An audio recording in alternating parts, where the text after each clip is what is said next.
el imperio de J.P. Morgan. Hubo un tiempo en que un solo hombre tenía más poder que el propio gobierno de los Estados Unidos. Su nombre era John Pierpont Morgan, y fue el banquero que controló la economía mundial durante medio siglo. Mientras otros construían fábricas o ferrocarriles, él construía algo aún más poderoso: el sistema financiero que los mantenía vivos. Morgan no solo creó imperios, los rescató, los unió y, cuando fue necesario, los destruyó. En una era sin bancos centrales, sin regulaciones y sin límites, Morgan se convirtió en el árbitro del capitalismo. Esta es la historia del hombre que compró bancos, controló la industria del acero, financió guerras y detuvo crisis nacionales con una sola firma. Este es el imperio de J.P. Morgan. John Pierpont Morgan nació en 1837, en Hartford, Connecticut, en una familia acomodada. Su padre, Junius Spencer Morgan, ya era banquero y socio de la poderosa casa financiera George Peabody & Co.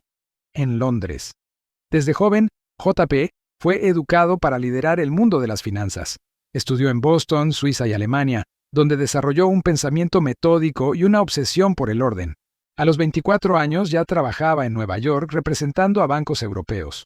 Lo que lo distinguía no era su fortuna inicial, sino su mentalidad estratégica. Morgan entendió que la economía no dependía solo de los productos, sino de quién controlaba el dinero, y él decidió ser ese hombre.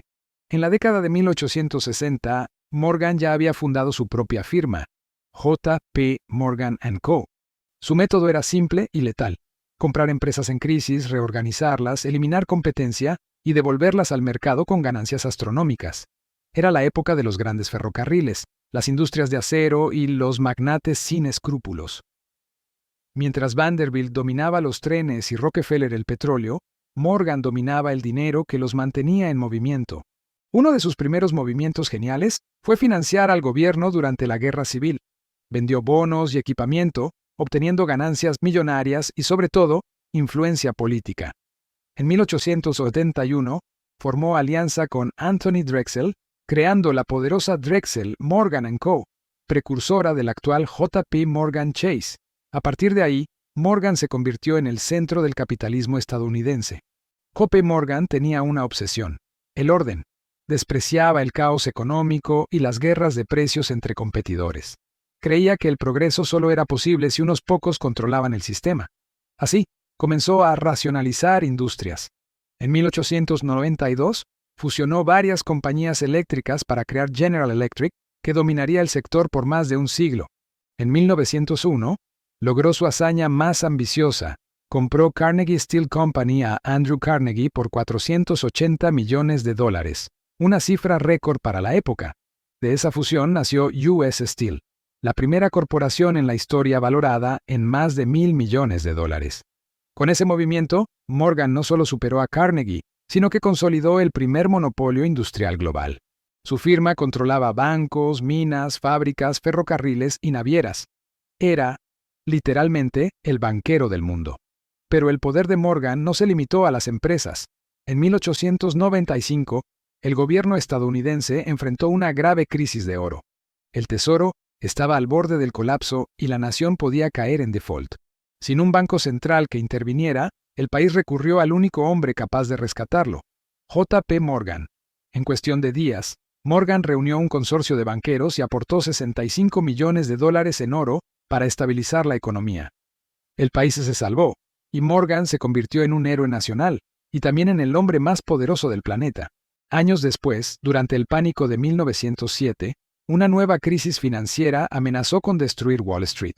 Morgan, ya en sus 70 años, reunió a los principales banqueros y los obligó, literalmente, a aportar dinero para rescatar al sistema.